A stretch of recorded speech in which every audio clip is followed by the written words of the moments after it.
Hey, what's going on YouTube? Welcome back to the 4545 podcast. Thank you so much for tuning in to another one of my videos.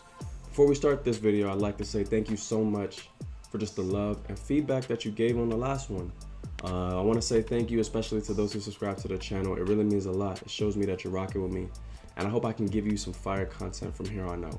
So once again, thank you so much. As you can see by the title in the video, we're going to be starting a little mini series here on the channel leading up to Euro 2020. 21? Whatever. We're going to be leading up to that by previewing each team's chances of winning the competition. I'm going to only talk about, I think, 5 teams, probably the best 5 teams in the tournament. And we're going to see what they need to do, what they have to do, what they need to avoid in order to actually come out as champions. Now, this isn't, in relation to my Euro video, my prediction video, but if y'all could check that out for me, that'd be great. I think it should be somewhere here or there. You'll see it. And real quick before we actually jump into it for real, if you are new here, please, if you could drop me a subscribe. It would really mean a lot to me, and if you could give me a like for the algorithm, and also just to let me know that you're rocking with me, bro. Like, if you really like the content on this channel, just drop a like, drop a thumbs up, give me a subscribe, share with your friends. Let me know what you want to see more on this channel. We're gonna grow, baby. One day we're gonna be high up and you're gonna be like, damn, I was subscribed to this man when he was at like 100 subscribers. I can't wait for that day, and I can't wait to share all this content with you. So without further ado, cue that intro. As you can see by the title, today we're gonna talk about England. This generation of players is probably one of the most top-heavy that England has seen for a long time. We got Harry Kane, Marcus Rashford, Jadon Sancho, Phil Foden, Raheem Sterling, Dominic Calvert-Lewin, Bukayo Saka, Jack Grealish, Mason Mount. Dude, I could keep going, literally. This England team has so much untapped hidden potential that they can utilize in this Euro 2020 tournament. First, let me talk about the manager, Gareth Southgate. He took over the Three Lions in 2016. And to be fair, he is not a good coach in the slightest. He's pretty bad. Can you say that he's done anything spectacular for the England side? No.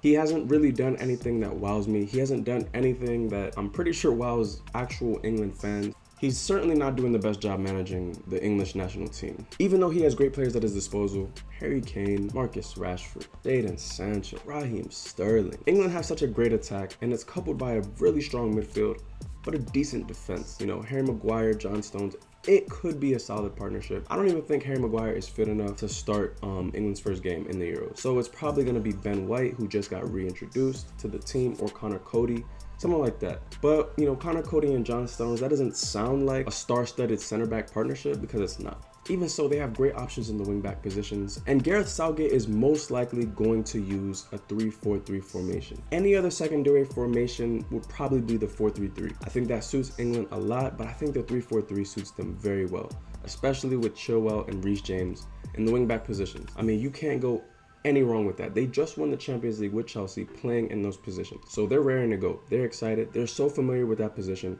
I think they're going to be key for England. Another key player, Declan Rice. He's going to be absolutely crucial to England's success. He's going to be so good as that anchor midfielder in the center of the park. He's going to allow his other midfield partner, whether it's Mason Mount, Phil Foden, Jack Grealish, Jordan Henderson, whoever, he's going to allow them that freedom to get forward and be creative.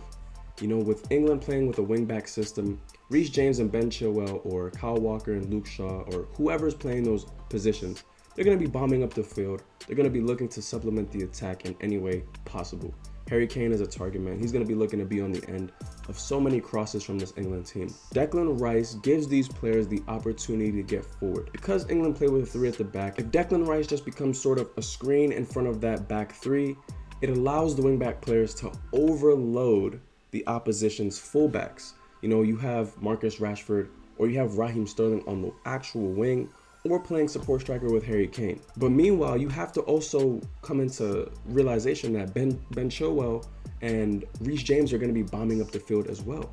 If Declan Rice is being that holding midfielder that allows this to happen, the creativity for England is going to flow endlessly. And because England have such a top-heavy team, the attacking options are pretty much limitless. Even so, the players on the pitch are going to have to perform, but Gareth Southgate is going to have to get his tactics right. If he doesn't get that right, then England are going to struggle to create. Going into the tournament, you want to be free-flowing. You want to have that confidence that your team is going to be able to play against the highest quality. These are the highest quality teams in Europe that made this competition. So he's gonna wanna instill in his players, this is your role. This is what you're gonna do. This is how you're gonna do it. And if he doesn't do that successfully, it could be an utter shambles for England. There is a possibility that if they don't get things together, if they don't get the fluidity of movement, the fluidity of passes, they might crash out early. But hey, this video is about how England can win. They need to utilize the width. Width is going to be so important for this England team. With Ben Chilwell, like I said, Reece James, whoever, with the wing backs bombing forward, it allows Marcus Rashford or Jadon Sancho or Raheem Sterling to kind of support Harry Kane, but also give themselves opportunities to find gaps in behind the defense. So Harry Kane is going to be marked, obviously. He is a goal scorer of mercurial status. He scored 23 goals and had 14 assists in the Premier League this season. I mean, that is unreal. Couple that with Marcus Rashford, couple that with Raheem Sterling, or whoever's on the side of him. I mean, the goal threat is real. It's absolutely real, but width is going to be key. It allows England to stretch the game. It allows them to dominate high up the field, especially with Declan Rice being that anchor. I think it's going to be a very, very successful time for England if they can employ these tactics correctly. That is the only thing that I'm starting to realize that might cause them their downfall. Gareth Southgate is not really the most tactically adept manager. You can kind of see that in his selection for the actual Euro squad. Leaving in Jordan Henderson, who's just now returning to fitness, leaving in Harry Maguire, who's literally just now returning to fitness, but not including someone like James Ward-Prowse, who is a set piece specialist. I mean, you have players like Raheem Sterling, who gets fouled a lot. Marcus Rashford gets fouled a lot. Jack Grealish was the most fouled player in the Premier League, I'm pretty sure. If they're winning free kicks, who's going to take them? Marcus Rashford? He's so inconsistent from free kicks. Phil Foden? I haven't seen him really take a free kick. Mason Mount is obviously your best bet, but James Ward-Prowse is the best set piece taker in England. In the Premier League, in England, in all the leagues, I believe James Ward-Prowse is the best set piece taker. And he's also a fine midfielder. He can put in a shift. So the selection, it was odd. That's why a lot of England fans don't have confidence in this guy. Because I feel like he plays favorites with who he thinks should be playing. And in reality, there are better players that suit England's game way better. One more factor that I think is going to be crucial for England, and it may come as a surprise to you, but I've been thinking about this a lot, especially watching the Premier League. Will these players remain focused? That is the big question mark. There are times when certain players in the Prem, when things don't go their way, you can tell their morale completely shifts. It changes, and it affects the way they play on the field. The pressure gets on you, yes, but you're a professional footballer. You have to stay focused. You have to stay focused.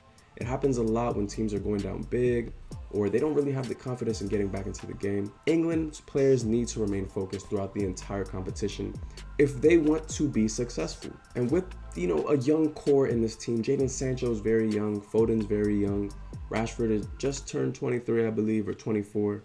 So it's a young team, mixed in with experience, but at the same time, these guys need to remain focused. This is the big stage. This is a major tournament, but there is a chance that they can do it. Just like Leicester won the Premier League, there's always a chance for the underdog, even though England isn't really an underdog in my opinion. I think they're in the top 3 contenders for winning the whole thing, besides Belgium and France, but we'll talk about that in another video.